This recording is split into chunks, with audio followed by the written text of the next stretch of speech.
নমস্কার, কেমন আছো সবাই? আশা করছি সবাই অনেক ভালো আছো আর আমরাও ভালো আছি। আমার আরও একটি নতুন ব্লগে তোমাদের সবাইকে স্বাগত জানাই। আজ পয়লা বৈশাখ। পয়লা বৈশাখে আমার সকল বন্ধুদের জানাই নববর্ষের প্রীতি ও শুভেচ্ছা। তোমাদের সারাটা বছর অনেক অনেক ভালো কাটুক এই কামনাই করি।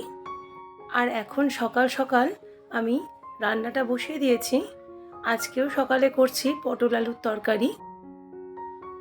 আজকে যেহেতু সোমবার আর আজকে ওর কলেজ আছে, তো সকালবেলা কলেজ যাওয়ার সময় এই তরকারিটা দিয়েই ভাতটা খেয়ে যাবে। আর টিফিনেও আমি আজকে ওকে এই তরকারিটাই দেব। তো এর জন্য একেবারেই করে নিচ্ছি।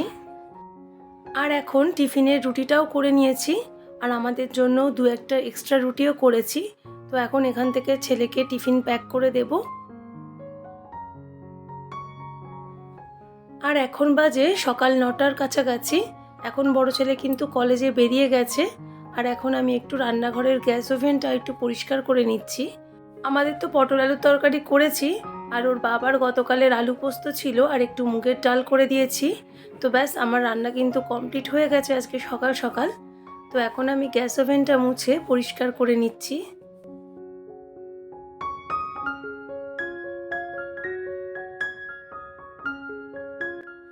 আর এখন এই যে আটার ড্রামটা, এইটার মধ্যেও তো অনেক আটার গুঁড়ো টুড়ো পড়ে রান্না করার সময়।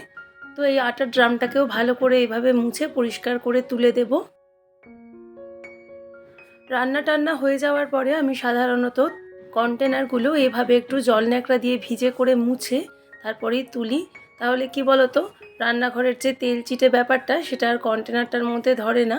রোজের রোজ যদি কন্টেনারগুলো একবার ভিজে ন্যাকড়ায় মুছে তুলে দেওয়া যায় তাহলে কিন্তু অনেকটাই পরিষ্কার পরিচ্ছন্ন থাকে। আর এখন এই টুকটাক বাসনগুলো ধুয়ে রাখলাম।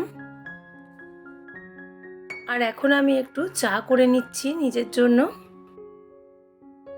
চাটা খেয়ে বিছনাটা পরিষ্কার করে নিচ্ছি ডাইনিং রুমের।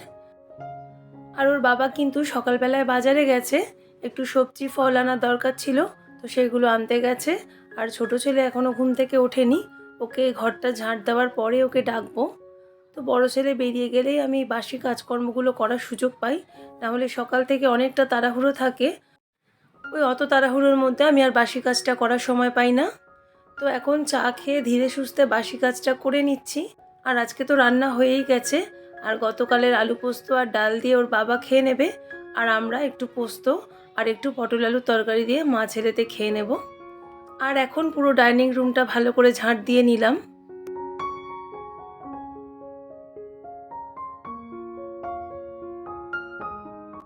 আর এরপরে বেডরুমটা পরিষ্কার করতে চলে এসেছি। সকালবেলা কোনো রকমে একটু বালিশগুলো সাইড করে গুছিয়ে রেখেছিলাম। আর এখন এই যে চাদরগুলো ভাঁজ করে নিচ্ছি। এখন যেহেতু এসি চলে, তো আমাদের চারজনেরই 4টে চাদর লাগে গায়ে দিতে। তো সেই গায়ে দেওয়া চাদরগুলোই এখন ভাঁজ করে নিচ্ছি। আর ছোট ছেলে এখন ডাইনিংয়ে বসে রয়েছে, ওর খাবার খাওয়া হয়ে গেছে। ওকে খাবারটা দিয়ে আমি এই ঘরটা পরিষ্কার করতে চলে এসেছি। আর এখন সমস্ত চাদরগুলো ভাঁজ করে নিয়েছি। আর এবার বিছনার চাদরটা ঝাড়ার আগে আমি খাটটা একটু ভালো করে ঝাড়ন দিয়ে মুছে নিচ্ছি। তো এই দেখো, এই নীল রঙের ঝাড়নটা কিন্তু দোকান থেকে নতুন কিনে এনেছি। বেশ ভালো ঝাড়নটা, 120-30 টাকা মতন দাম নিয়েছে, দামও খুব বেশি নয়, কিন্তু পরিষ্কারটা খুব ভালো হয় এটাতে। তো আমাদের সামনের দোকান থেকেই কিনেছি। আর ঠাকুরের জন্যও একটা নতুন ঝাড়ন কিনেছি, ওটা ঠাকুরের সিংহাসনের দিকে রেখে দিয়েছি। আর এখন আমি দেওয়ালগুলো একটু ভালো করে হালকা করে ঝাড়ন দিয়ে ঝেড়ে নেব।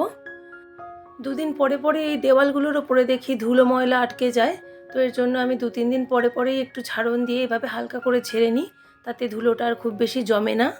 এই কাজটা কিন্তু আমি 2-3 দিন পরে পরেই করি। আর এখন জানলাটাও একটু ভালো করে পরিষ্কার করে নিচ্ছি। আর এখন ঘরের সমস্ত দেওয়াল ঝেড়ে নিয়েছি আর বিছনার চাদরটাও ঝাড়া হয়ে গেছে। আর এরপরে খাটের সাইডগুলোও এভাবে পরিষ্কার করে নিচ্ছি। খাটের পিছন দিকটাও মাঝে মাঝে পরিষ্কার করি, কিন্তু সেটা সব সময় হয়ে ওঠে না।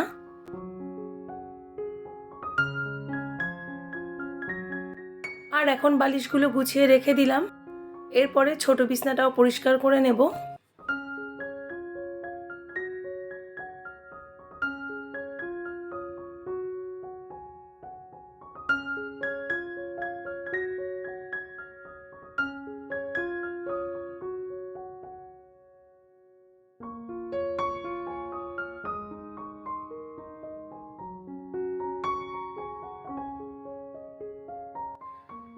তো এখন জানলাগুলোও ঝেড়ে নিচ্ছি, আর জানলাগুলো ঝাড়া হয়ে গেলে আমার সমস্ত ঘরটাই ভালো করে ঝাড়া পরিষ্কার করা হয়ে যাবে।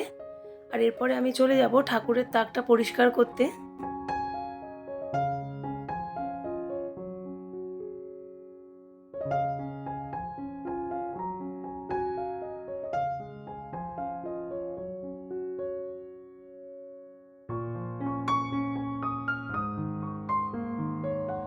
তো রোজের মতো এখন ঠাকুরের সিংহাসনটাও ভালো করে ঝেড়ে পরিষ্কার করে নিচ্ছি।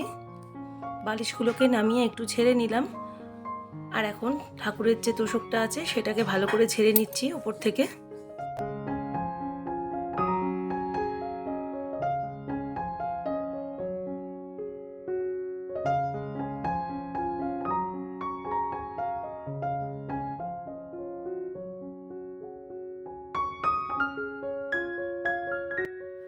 আর এরপরে ঠাকুরের নিচে যে তাকটা আছে সেই তাকটাকেও ভালো করে পরিষ্কার করে নেব।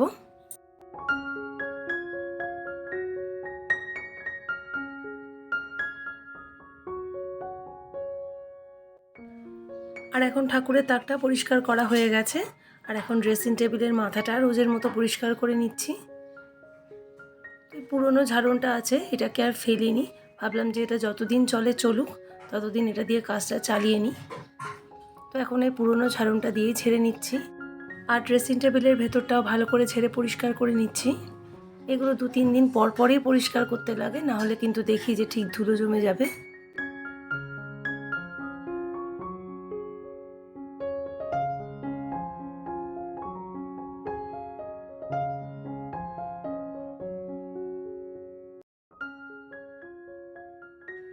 আর এখন আমার সমস্ত ঘর ঝাড়া পরিষ্কার করা হয়ে গেছে, আর হাজব্যান্ড বাজার নিয়ে চলে এসেছে। তো এবার মাটিতে বসে পড়েছি, অনেকগুলো বাজার আছে, বসে বাজারগুলো গুছিয়ে ফেলছি। তো এখানে তরমুজ এনেছে, কলা এনেছে, শসা এনেছে, আর এদিকে সবজি এনেছে। লঙ্কাটাও একদম শেষ হয়ে গেছিলো, তো লঙ্কাটাও নিয়ে এসেছে। আর এই গরমের মধ্যে আবার ফুলকপি নিয়ে এসেছে, আর বাঁধাকপিও নিয়ে এসেছে, এঁচোড় নিয়ে এসেছে। আর শাক আনতে বলেছিলাম, তো একটা মেথি শাক নিয়ে এসেছে। তো এটা করে ফেলবো 2-1 দিনের মধ্যেই।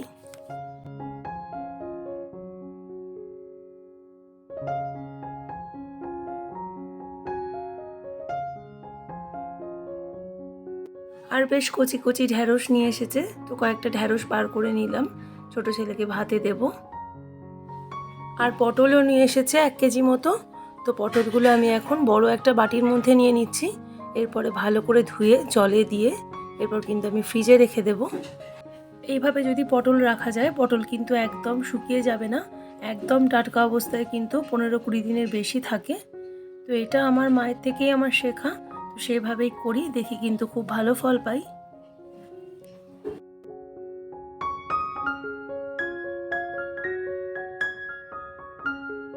তো এবার পটলগুলোকে ফ্রিজে তুলে দেব। আর আজকে ব্রেকফাস্ট করতে একটু বেশি দেরি হয়ে গেছে, তো এই এখনই আমি ব্রেকফাস্টটা করছি। এখন কিন্তু 11:30-12টার মতো বাজে।